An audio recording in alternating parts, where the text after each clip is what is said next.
Ever copy-paste the same hex color across 50 CSS declarations? CSS custom properties solve this problem by giving you real variables in your style sheets.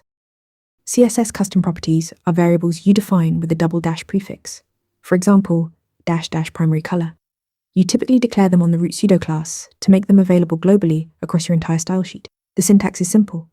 Write your property name with 2 dashes, a colon, and then the value you want to store. To use a custom property, you reference it with the var function.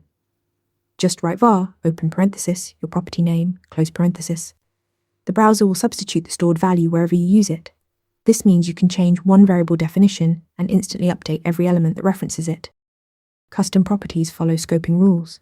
Declare them on the root selector for global access throughout your entire document, or define them on specific selectors like a class or ID to create local scopes that only apply to those elements and their children. This gives you fine-grained control over where your variables are available.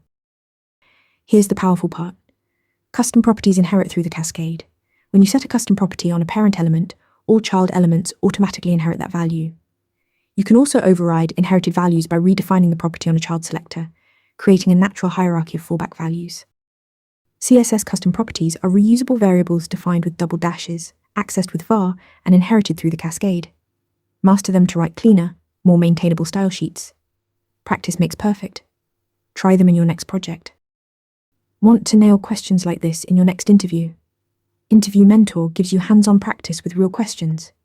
Every answer gets a grade with specific, personalized feedback. Track your progress across topics and difficulty levels.